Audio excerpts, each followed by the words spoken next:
Bienvenue sur les ondes de la magie de l'auto-guérison. Je suis Alice Rebière, naturopathe et coach. C'est une maladie auto-immune qui m'a permis de devenir moi-même. Je me suis passionnée pour la santé naturelle et je me suis créé la chance d'avoir une profession que j'adore. À travers le coaching, j'ai compris la puissance de l'entrepreneuriat pour aligner ce que je fais et qui je suis en toute liberté. Aujourd'hui, je me sens plus épanouie que jamais. Mon parcours de vie me montre chaque jour que tout est possible. Je suis convaincue que chaque épreuve peut être transformée pour nous rapprocher de la guérison de notre âme. Ce podcast a pour vocation de vous faire découvrir et maîtriser les pouvoirs magiques de votre corps et de votre esprit. Prêt à attirer à vous le meilleur ? Axio! Bonjour à tous, aujourd'hui j'enregistre un épisode sur la thématique de la comparaison et de l'unicité. Ça fait longtemps que j'avais envie d'enregistrer un épisode à ce sujet, donc c'est parti. Cet épisode, il est pour toi si jamais, comme moi, tu as été ou tu es encore aujourd'hui un roi ou une reine de la comparaison. Dans les thérapeutes que j'accompagne en ce moment, je vois plusieurs types de comportements. Je vois des thérapeutes qui n'osent pas échanger avec des collègues parce qu'ils ont peur de la concurrence. Ils ont peur finalement qu'en échangeant avec un collègue ou bien en parlant de lui, on lui pique des clients. Et puis, je vois aussi des thérapeutes qui n'osent pas créer des offres parce que quelqu'un d'autre l'a déjà fait. Et puis, je vois aussi des personnes qui se découragent parce qu'ils ont l'impression qu'ils n'ont pas autant de succès que le voisin. Par exemple, ils n'ont pas autant de followers sur Instagram. Est-ce que ces comportements-là, ça te parle ? Est-ce qu'il y en a un en particulier qui est plus présent chez toi ? Dans tous les cas, on va aborder les trois dans l'épisode. Cet épisode, je l'ai créé un peu en deux parties. La première partie, ça va être plus de comprendre pour toi à qui est-ce que tu te compares. Et la deuxième partie, ça sera vraiment tourné sur ton unicité et comment te reconnecter à ton unicité. Donc c'est parti. À qui est-ce que tu te compares ? Il y a plusieurs possibilités. Sous le spectre de la PNL, puisque comme tu le sais, je suis formée à la programmation neurolinguistique, on peut se comparer aux autres, à l'extérieur. C'est intéressant pour avoir un point de repère, pour savoir un peu qu'est-ce qui se passe à côté, etc. Mais c'est un mauvais mode de fonctionnement si jamais il n'y a que ça qui existe, qu'il n'y a que la comparaison à l'extérieur que tu fais. C'est mauvais parce que souvent ça part d'un espace de peur. Par exemple, moi au début, dans mes premiers pas de la naturopathie, j'ai fait l'erreur de définir mes tarifs en fonction des tarifs des autres. Pourquoi pas ? Mais est-ce que c'était vraiment juste pour moi ? Pas forcément. Quand on choisit ce qu'on fait, ce qu'on dit, comment on se comporte, etc., par rapport à ce que les autres font, on le fait depuis un espace de peur. C'est le genre de choses qui fait qu'on va s'oublier soi. Par exemple, ça peut être, oui, tout le monde fait des cartes de visite, alors il va bien falloir que je fasse des cartes de visite.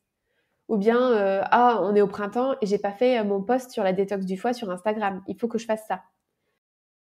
Ou bien, je vois qu'il y a certains collègues qui sont sur des plateformes de prise de rendez-vous en ligne et ça marche plutôt bien pour eux, alors il faut que je fasse pareil pour que ça marche. Et là, en fait, ça vient des espaces de peur où vous vous dites, si jamais je fais différemment, peut-être que ça va pas marcher. Si jamais je reste pas sur les tarifs qu'il y a autour de chez moi, je vais jamais avoir de clients. Il n'y a jamais personne qui va payer ce prix-là pour venir me voir. Là, dans ces cas-là, la décision, elle est accompagnée d'émotionnel et on est vraiment dans l'espace du manque, dans l'espace de la peur du manque. Donc, déjà, pour te permettre de sortir de ça, il faut que tu te demandes par rapport aux autres personnes qui t'entourent, par rapport à tes collègues, par exemple, qu'est-ce que tu sais de la personne qui s'exprime ? Qu'est-ce que tu sais d'elle ? Qu'est-ce que tu sais de son niveau d'expérience ? Quelqu'un qui débute et quelqu'un qui a 10 ans d'expérience, déjà, par exemple, ils vont pas forcément avoir les mêmes tarifs, les mêmes offres, etc. Ensuite, par exemple, l'histoire des followers Instagram, tout le monde sait que ça veut rien dire sur le papier, mais en pratique, il y a quand même beaucoup de gens qui comparent et qui regardent. Moi, je vais te donner mon exemple. Aujourd'hui, à l'heure où j'enregistre, j'ai entre 500 et 600 followers et je vis de mon activité. Et je sais qu'il y a des personnes qui ont 2000, 3000, 4000 followers et qui font 0 chiffre d'affaires. Donc, si jamais je m'arrêtais, moi, j'ai pas beaucoup de followers Instagram, après tout est relatif, encore une fois, mais si jamais je m'arrêtais à ça, je me dévaluerais. Donc voilà, ça c'était la première des possibilités, c'est quand tu te compares aux autres. La deuxième personne à qui tu peux te comparer, c'est à ton toi idéal. Ton toi idéal, c'est un toi que tu idéalises, et il peut y avoir quelque chose de motivant pour certaines personnes ou par moment de se comparer à une version de soi idéale. Mais attention à ne pas rester bloqué dans du perfectionnisme. Parce que ça, c'est l'écueil un peu de se comparer à son soi idéal, c'est qu'on risque d'être malheureux parce que quelque chose qui est idéal par définition n'est pas atteignable. Ça veut dire que ça peut provoquer de la frustration de ne pas y arriver, voire même de la culpabilité, de se dire je fais tout mais j'y arrive pas et je suis vraiment nulle, etc. Et donc de la dévaluation derrière. Donc ça, c'est l'écueil de se comparer seulement à son soi idéal. Après, tu pourrais me dire oui mais Alice, c'est pas un moi idéal, c'est un moi futur. Par exemple, je me sentirais bien quand j'aurai 8 clients par jour ou bien quand j'aurai 2000 € de revenus en poche tous les mois. Ok, ça c'est des objectifs. Mais attention aux chimères de se dire que ça sera mieux après et qu'aujourd'hui ça va pas, mais que ton toi futur, ça va bien se passer. Il y aura toujours des difficultés, des choses à régler, etc. dans le futur. Tu vas pas te débarrasser de toutes les difficultés en un claquement de doigts. Donc, pense aussi à savourer le moment présent. Bon, là, on dévie un peu de la thématique de la comparaison, mais pour moi, c'est important de le rappeler, c'est que à trop regarder ce qui se passe dans le futur ou ce qui peut se passer, des fois, on oublie de profiter aussi de ce qui se passe maintenant. Et ensuite, la dernière personne à qui tu peux te comparer, c'est ton toi passé. Alors ça va être intéressant pour regarder ton évolution, par exemple, de voir les étapes par lesquelles tu es passé, les avancements qu'il y a eu. Moi, quand je regarde où j'en étais il y a 5 ans et qui j'étais et où est-ce que je suis aujourd'hui, ça me fait énormément de bien parce que je me rends compte que la Alice d'il y a 5 ans, elle a énormément évolué, elle a complètement tout transformé dans sa vie. Et donc là, pour moi, il y a une espèce de prise de conscience, une prise de confiance en moi par rapport à tout ce que j'ai mis en place, tout ce que j'ai créé, tout ce que j'ai fait et qui je suis devenue aussi. Ça, c'est hyper intéressant, la comparaison à son soi passé, parce que là, pour le coup, tu te compares que à toi et pas à l'extérieur. Par contre, ça peut être embêtant si jamais tu es dans une période de dégradation. Et notamment, je pense à des personnes qui ont des évolutions en dégradation de santé. Se comparer à son soi passé, c'est pas forcément une bonne chose parce que ça veut dire que ce qui se passe aujourd'hui, c'est moins bien que ce qui se passait avant. Donc voilà, il y a plusieurs approches différentes. On peut se comparer à son soi passé, on peut se comparer à son soi idéal, on peut se comparer aux autres. Il n'y a pas une réponse qui est mieux que les autres. C'est différentes approches. Et moi, ce que je t'invite à faire, c'est vraiment de prendre conscience quand tu te compares, à qui est-ce que tu te compares. Et le fait de mettre de la conscience dessus, ça va te permettre de pouvoir jongler entre ces trois approches et de repérer quand est-ce que tu es dans la partie la face obscure, on va dire, de cette comparaison et comment est-ce que tu peux changer et te comparer à quelqu'un d'autre à ce moment-là. Donc, par exemple, si tu te compares aux autres et que tu sens que tu es dans la face obscure, te comparer à toi-même, à ton toi passé, pour réussir à revenir dans la partie lumineuse de cette comparaison. La deuxième chose dont j'avais envie de vous parler aujourd'hui, c'était comment vous pouvez vous rapprocher de votre unicité. Parce que, évidemment, la clé, c'est de revenir dans votre unicité, qui vous êtes vous, pour arrêter de vous comparer aux autres. Depuis le début de mon activité de thérapeute, et d'ailleurs même quand j'étais en formation de naturopathie, on m'a dit « Tu sais Alice, il n'y a pas de compétition, c'est pas la concurrence qui est importante, c'est vraiment ton unicité, qui tu es et ce que tu fais. Et forcément, si tu te reconnectes à ça, tu vas exercer de manière différente. » Et sur le papier, en théorie, j'étais complètement d'accord avec ça.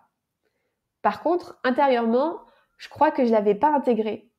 Et il y avait quelque chose de crispé qui faisait que non, j'étais pas d'accord et que je voyais quand même les autres naturopathes comme des concurrents autour de moi. En tout cas, beaucoup.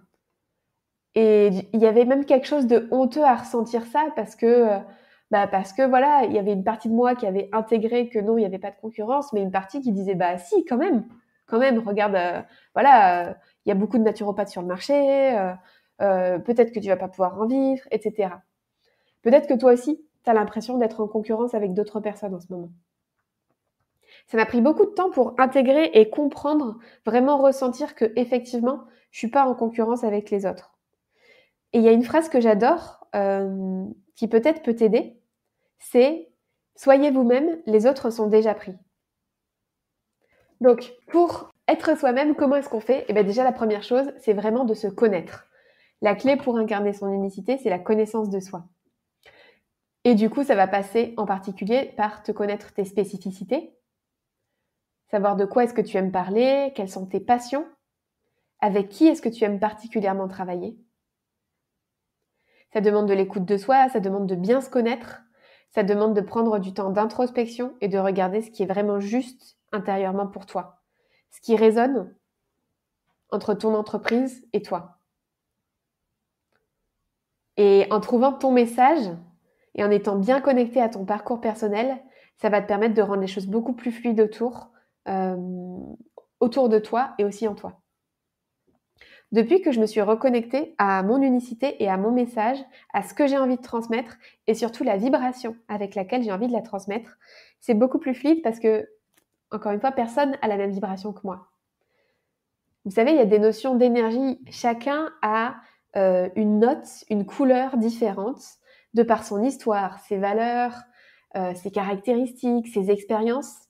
Et deux personnes qui vont proposer une offre ou un service ne vont pas le faire de la même manière, avec la même énergie ou avec la même vibration.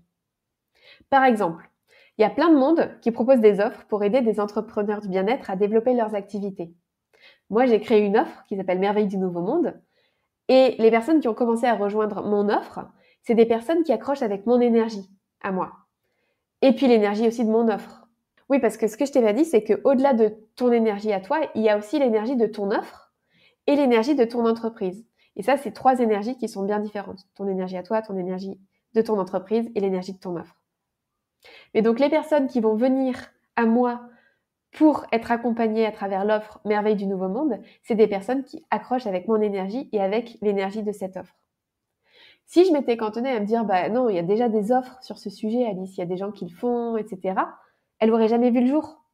Et donc, du coup, ça veut dire que les personnes qui ont déjà signé leur contrat pour commencer l'offre Merveille du Nouveau Monde, elles n'auraient pas pu être accompagnées sur ces thématiques-là. En tout cas, pas de la manière dont elles avaient envie de se faire accompagner en ce moment par moi. Peut-être que ça vous est déjà arrivé d'avoir dans votre entourage une personne, un proche, qui a un souci ou voilà, qui a un problème. Par exemple, je vais donner un exemple très bête. Quelqu'un dans ton entourage qui a un problème de santé et toi, en tant que naturopathe, tu vas lui dire, bah, tu devrais essayer quand même les huiles essentielles, et puis tu devrais essayer la phyto. Et tu sais, tu lui donnes plein de conseils comme ça. Et puis tu le revois 1 ou 2 semaines après, et puis il a toujours son problème, et tu lui dis, mais t'as essayé ça, ce que je t'ai proposé? Non? Mais tu devrais essayer quand même, tu sais. Pourquoi tu l'as pas essayé? Etc., etc. Et puis tu le revois 1 mois après, il a toujours son problème, et puis il a toujours pas essayé ce que tu lui avais proposé. Et puis, la personne, elle revient 3 mois après, elle te voit, elle te dit oh, au fait, j'ai trouvé un truc génial, j'ai réussi à me débarrasser de mon problème. Cécile, elle m'a parlé des huiles essentielles, c'était incroyable. Et là, toi, tu te dis ok, c'est exactement ce que je t'avais proposé il y a 3 mois. Pourquoi est-ce que tu l'as pas fait quand je t'ai proposé? Et peut-être que parce que cette personne-là de ton entourage, elle avait besoin d'entendre les mots et la résonance que ce que Cécile lui a dit et pas ce que toi, tu lui as dit. Et voilà, c'est comme ça, on est des êtres humains et donc du coup chacun va être sensible à quelque chose de différent qui va accrocher. Donc c'est pour ça que ton unicité va faire qu'il y a certaines personnes qui vont accrocher avec ton énergie et d'autres pas. Pour te donner un autre exemple, dans le dernier épisode du podcast, j'avais proposé un voyage sonore pour te faire vivre le chemin intérieur qui est vécu dans Merveille du Nouveau Monde. Et si jamais je m'étais dit que je pouvais pas faire un épisode comme ça parce que c'était trop décalé par rapport à ce qui existe dans d'autres podcasts, vous auriez pas pu goûter les sensations que j'ai envie de vous faire vivre dans cet accompagnement. Et pour moi, c'était super important de le faire. Donc, la première étape pour se reconnecter à son unicité, c'est d'abord de vous connaître très très bien. Ça demande vraiment un travail d'intériorisation. Évidemment, je vous ai donné quelques questions, mais ça demande d'aller vraiment le creuser plus en profondeur. C'est typiquement le genre de choses que je fais dans les accompagnements de coaching en individuel. La deuxième chose derrière, ça sera d'apporter au monde votre unicité et de la rendre visible. Mais ça, c'est une autre thématique. Peut-être que je l'aborderai d'ailleurs dans un prochain épisode. On verra. Il y a un principe qui est super important, qu'il faut que tu connaisses, c'est que plus tu vas chercher à ressembler aux autres, et moins tu vas être authentique, moins tu vas être toi-même. Et si jamais t'es pas authentique et que t'es pas toi-même, ça va être beaucoup plus compliqué de faire quelque chose que toi tu aimes. C'est pour ça que quand j'ai fait la masterclass, quand j'ai proposé la masterclass Bâtir une activité d'entrepreneur du bien-être réussi, j'ai expliqué que la clé du succès, c'est qu'il n'y a pas de méthode ou de recette toute faite. Ce qui va marcher pour toi, ça sera ta recette personnelle, individuelle. Et c'est pour ça que, pour moi, c'est hyper important que vous vous reconnectiez à votre unicité quand je vous accompagne. Il y a une citation que j'adore de Howard Thurman, c'est « Ne vous demandez pas ce dont le monde a besoin, demandez-vous ce qui vous rend vraiment vivant et faites-le. » Parce que ce dont le monde a besoin, c'est de gens qui se sont mis à vivre.